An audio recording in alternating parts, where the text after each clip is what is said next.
couple of safety pointers for when you're going surfing the first time. The surfboard is your friend. It's what's going to get you out into the surf, but it's also more than likely going to be the thing that hurts you.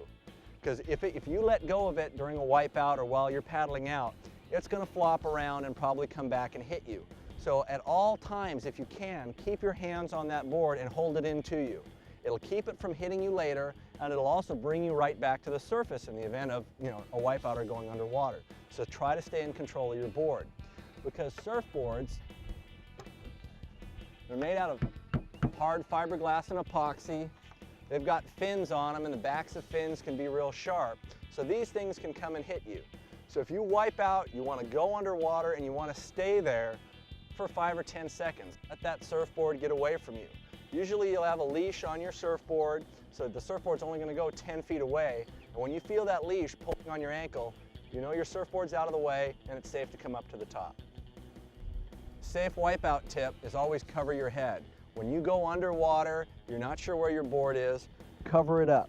Because it's, your head's probably going to be closest to the surface because that's how you want to come out of the water.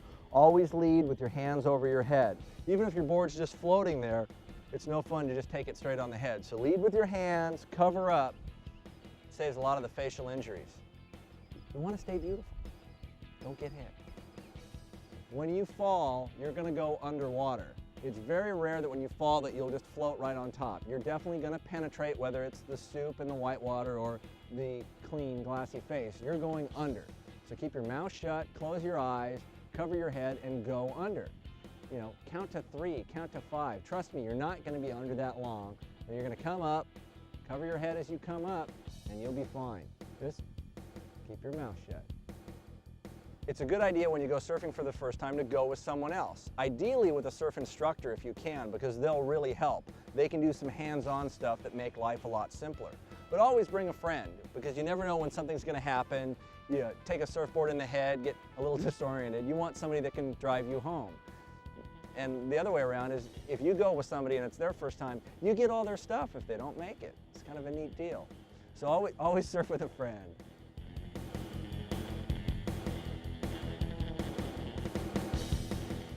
Surf etiquette. As a beginner, you don't have a lot of mobility in the water, you don't judge sets really well, you're gonna get in the way. And as long as you stay at a beginner surf spot, that's okay, because that's what we expect. That's why at 38th Avenue there's lots of beginners. We know that, and it's an advanced surfer's job to go around the beginner. If you're paddling out and a surfer is coming at you, just keep paddling in the direction that you're going. As long as you're going in a constant direction, the surfer up and riding can go around you.